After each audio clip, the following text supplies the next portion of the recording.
Ravi de vous retrouver pour le compte de ce dernier point de l'actualité de la semaine. Bonsoir à tous.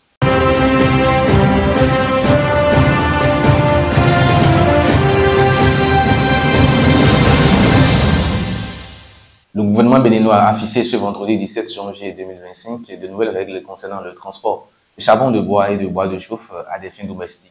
Ainsi, pour l'autoconsommation, chaque particulier peut transporter un maximum de 2 sacs de charbon de bois ou un steak de bois de feu.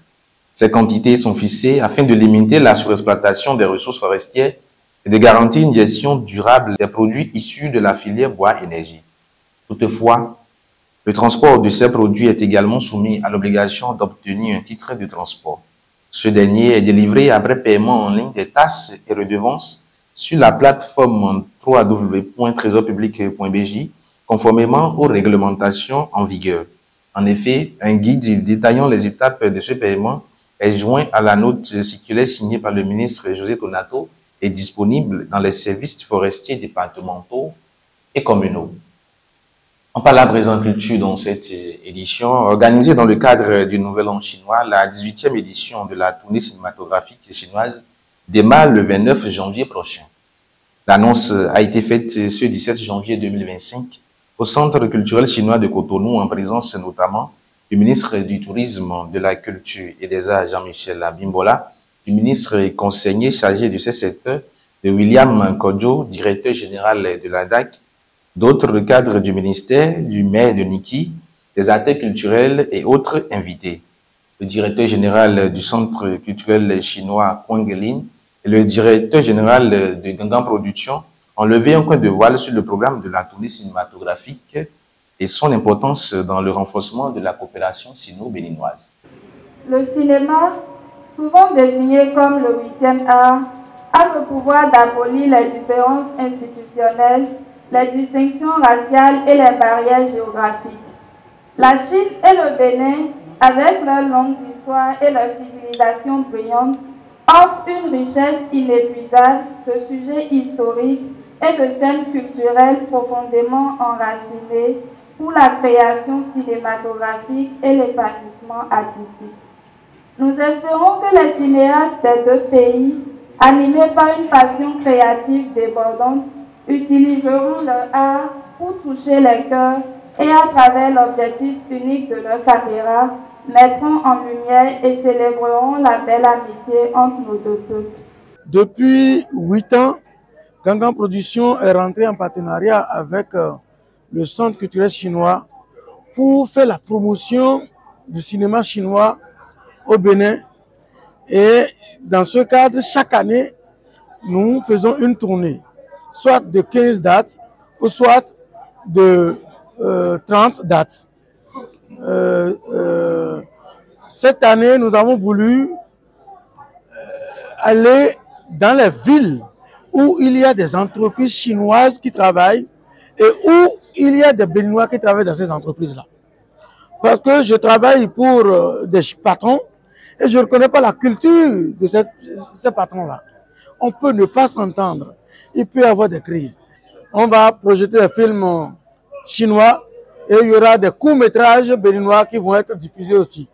La preuve, c'est qu'après chaque diffusion, il y aura un jeu qui permettra à la population de gagner des t-shirts, des casquettes et de l'eau contest. Et on ne peut pas poser rien que des questions sur la culture chinoise. Il faut bien qu'on pose des questions sur la culture béninoise, tel qu'un film que nous avons appelé Zorgui. Zorgui qui parle de la crise entre les agriculteurs et les Peuls, qui est un film tourné exclusivement en Dindi. Ce film sera projeté à, comment ça s'appelle, à Parakou par exemple. Donc, dans chaque localité, nous essayons de prendre un film concernant la localité et nous projetons. Que les autorités de chaque localité mobilisent leur population pour venir voir les films. Allez voir ces films-là dans la paix et dans la tranquillité, d'être informés et de s'attendre à participer véritablement lorsque la caravane viendra dans la localité. Et pour la jeunesse béninoise, c'est de la distraction.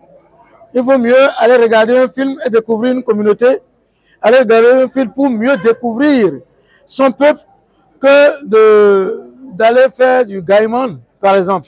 Donc, nous demandons aux jeunes de faire de la distraction saine de l'amusement en gagnant quelque chose, en découvrant la culture des autres. À cette occasion, Aoudat Aliza Soumaïla, alias Moulane, a été distinguée ambassadrice de la promotion cinématographique sino-béninoise.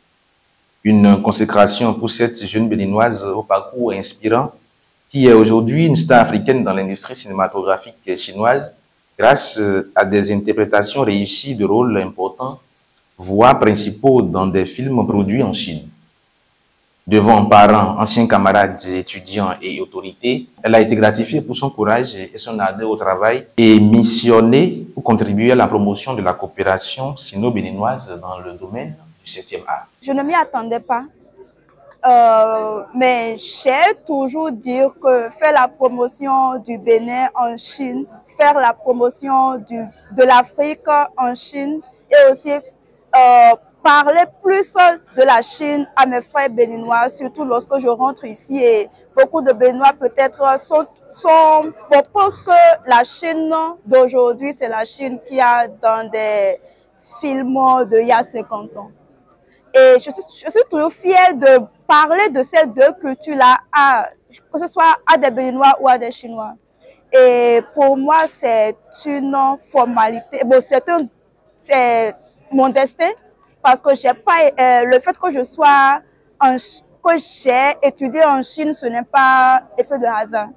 C'est Dieu qui m'a assigné ce travail-là. Et moi, j'ai toujours travaillé pour ne pas attendre que ce soit la Chine ou le Bénin me remercie. Mais cette fois-ci, je suis rentrée et le gouvernement chinois a dit qu'il me suivait depuis en Chine. Et le gouvernement béninois aussi parle plus de moi, même quand je ne suis pas là. Il y a des autorités qui me disent que oui, on te soutient, telle autorité a bien parlé de toi et tout. Ça prouve que ce que je fais, c'est pas une fête en fait. Il y a beaucoup de gens qui voient ça et surtout que ce soit nos autorités du Bénin et de la Chine. Ce que je veux dire au peuple béninois, à mes frères, et surtout à ceux qui veulent se lancer dans la culture et le cinéma, faut pas laisser tomber. Le Bénin a une culture très riche, donc je suis sûre que nous avons du contenu. Et avec nos partenariats avec la Chine, on peut développer beaucoup de films béninois, africains et pourquoi pas sino-béninois. Pour finir, il faut rappeler que la tournée cinématographique va démarrer le 29 janvier dans l'arène culturelle de Ouidah et prendra fin le 12 février 2025. Des projections de films chinois et béninois sont au programme dans 15 villes du Bénin. La soirée a été ponctuée par des intermèdes artistiques et a pris fin par des exhortations à l'endroit de la jeunesse. On quitte les frontières nationales, on prend la direction du Togo avec le ministre des Affaires étrangères, Robert Dossé, qui jeudi, dans un entretien accordé à la chaîne de télévision Voix Africa, a dit que ce n'est pas impossible que le pays rejoigne l'Alliance des États du Sahel, formée par le Mali, le Burkina Faso et le Niger, tout en précisant que la décision doit venir du président ou du Parlement. Le ministre estime que la population togolaise y est favorable. Contrairement à d'autres pays de la sous-région, Lomé entretient de bonnes relations avec les pays sahéliens et a plusieurs fois joué un rôle de médiateur. Et pour finir, le gouvernement israélien a approuvé dans la nuit de vendredi à ce samedi 18 janvier 2025 l'accord de trêve avec le Hamas prévoyant la libération d'otages détenus à Gaza en échange de celle de prisonniers palestiniens, suivant les recommandations exprimées plus tôt par le cabinet de sécurité israélien, selon un bref communiqué officiel. 737 prisonniers et détenus seront libérés, a indiqué le ministère de la Justice. Ce sera tout pour le compte de cette édition. Merci de nous avoir suivis et à la semaine prochaine.